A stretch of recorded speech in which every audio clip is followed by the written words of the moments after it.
Buenas tardes, licenciado. Mi nombre es Miriam Guatemal, estudiante del tercero VGU, paralelo D. A continuación voy a hablar acerca de la Reforma y la Contrarreforma.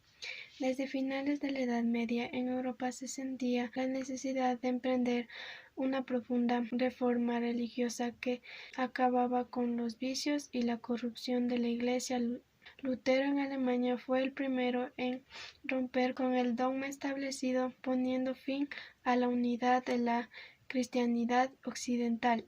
Lutero y sus tesis. A principios del siglo XVI, la imagen que ofrece la Iglesia indignaba a muchos cristianos que no podían aceptar prácticas como la compraventa de cargos eclesiásticos, el lujo de los papas que se comportaban como príncipes renacentistas, la vida relajada de los cleros y su escasa preparación.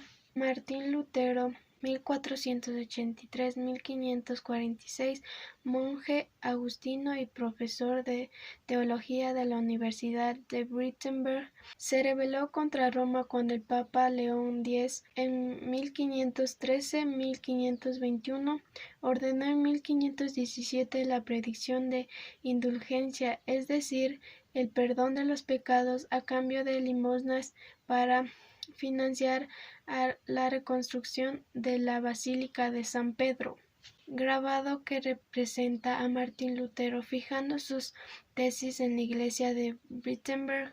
El 30 de octubre de ese año, Lutero fijó en la puerta de la iglesia de Wittenberg y sus 95 tesis contra la doctrina católica, y los puntos principales de su reforma eran: la justificación por la fe, las personas se salvaban solo por la fe y no por sus obras. El sacerdote universal, todos los creyentes pueden interpretar libremente los textos sagrados. El libre examen de la Biblia con el rechazo de la tradición de la Iglesia como fuente de la verdad y como autoridad en la interpretación bíblica.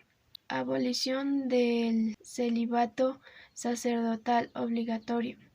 Reducción de los sacramentos a dos: el bautismo y la Eucaristía.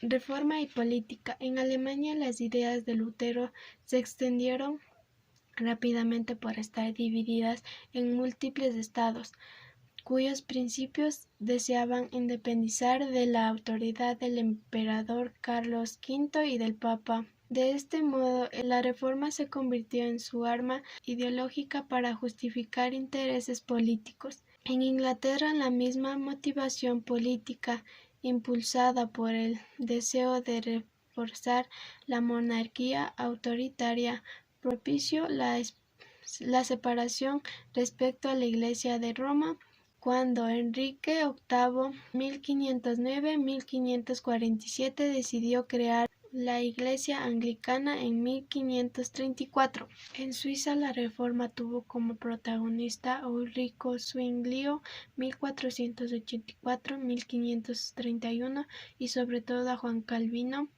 quien instauró en Ginebra un gobierno extremista basado en la doctrina de la predestinación. El calvinismo se propagó por los Países Bajos, Escocia, presbiterianos, Inglaterra, puritanos, y Francia, hugonotes. El Concilio de Trento y la Contrarreforma.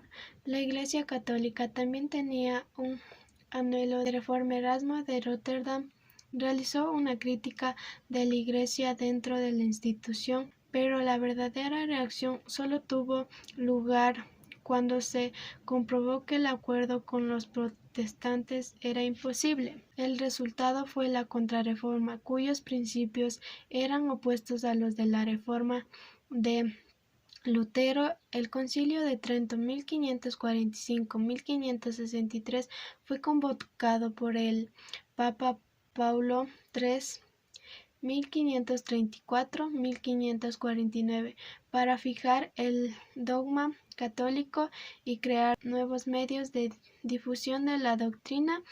Las consecuencias inmediatas del concilio fueron el dogma.